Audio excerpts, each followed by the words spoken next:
اب میں آپ کو بتاتا ہوں، دیکھیں حضرت مسلم موعود کی پیشگوئی بتائیں کہاں ہے وہ جو یہ اس موقع کے لیے استعمال ہو سکتی تھی، بہت عمدہ بات تھی، مجھے تو خیال نہیں کیا، مگر عبدالسمیع خان صاحب روا نے اسی عالمی درس سے متاثر ہو کر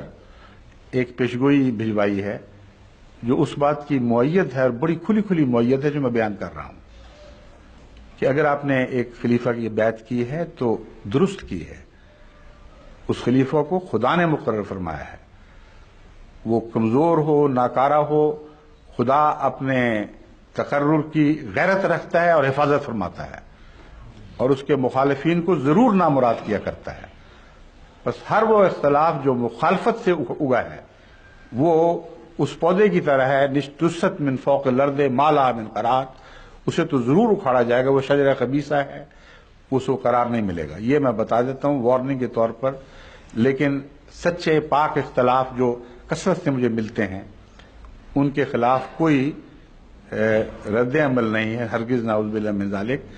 نہ کسی ایک معین شخص کے متعلق میں اعلان کر رہا ہوں کہ وہ منافق ہے، ہرگز نہیں،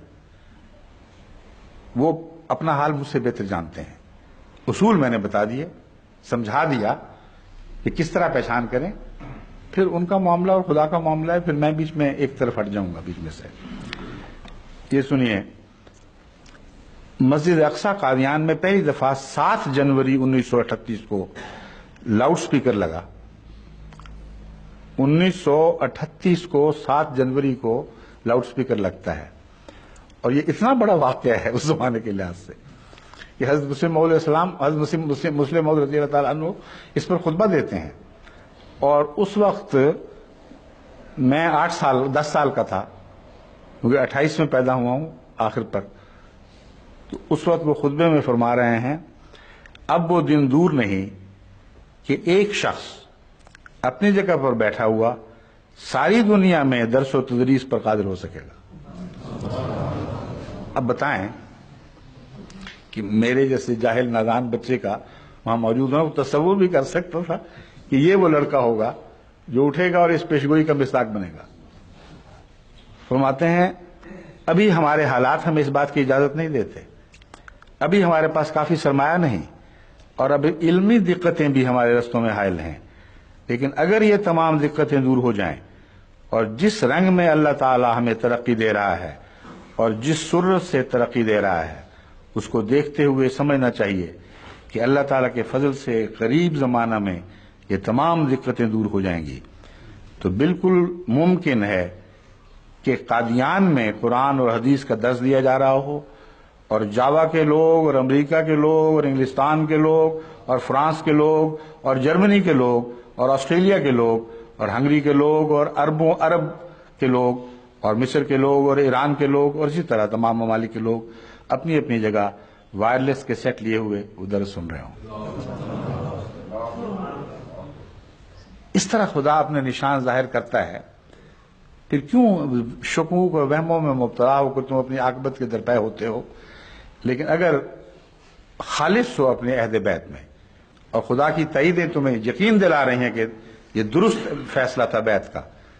تو پھر اپنے طرز عمل میں وہ ادب اختیار کرو جو لازم ہے، میرے جیسے کمزور انسان کے لیے نہیں، بلکہ نفخ روح کے تقاضے کی وجہ سے،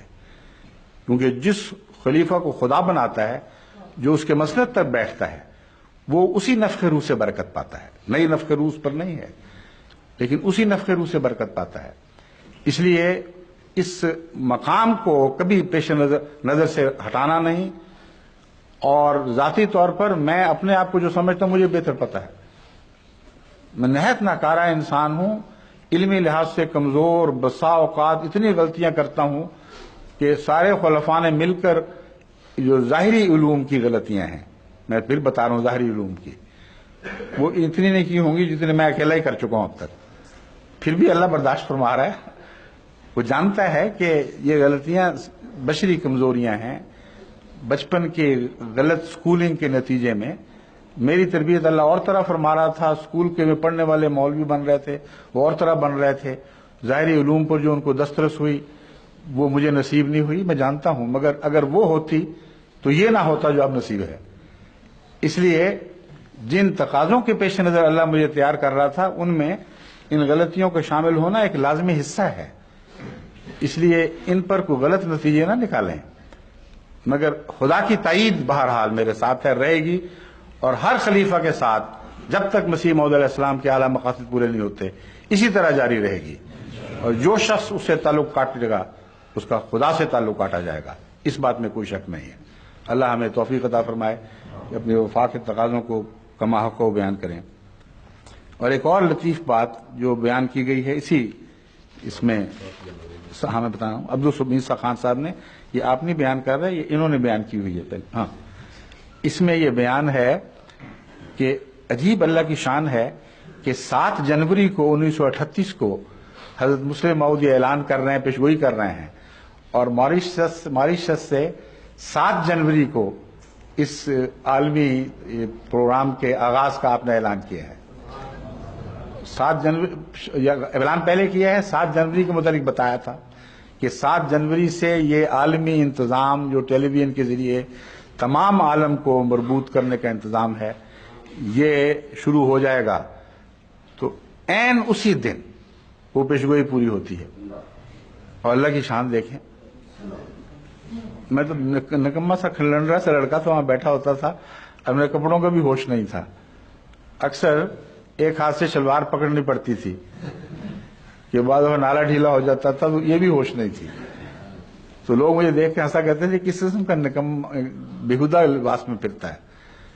لیکن اللہ کی شان ہے، جس کو چاہے جو بنا دے،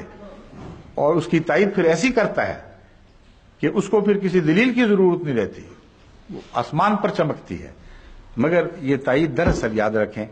ہمارے آقا و مولا حضرت محمد رسول اللہ کی تائید ہے، ان پیشگوئیوں کو پورا کرنے کے لیے خدا نے یہ فضل اتمام سے اتارے ہیں۔ میں اپنی ذات کو مرکزی نقطہ بتانے کے طور پر پیش نہیں کر رہا، محض بعض لوگوں کے شکوک دور کرنے کی خاطر بتا رہا ہوں کہ اس الہی منصوبے میں جو اول اور آخر طور پر حضرت محمد رسول اللہ کی خاطر بنایا گیا تھا، جو مسیح موعود کے زمانے میں اس کا ظہور مقدر تھا، اس عاجز کو اس کا ایک معمولی ذریعہ بنایا گیا ہے، اس لیے یہ سعادت بھی کوئی کم سعادت نہیں ہے۔ اللہ تعالی ہم سب کو ان معاملات کو سمجھنے اور اپنی روحانی اور علمی تربیت کرنے میں ان امور کو پیش نظر رکھنے کی توفیق عطا فرمائے۔ السلام علیکم ورحمۃ اللہ۔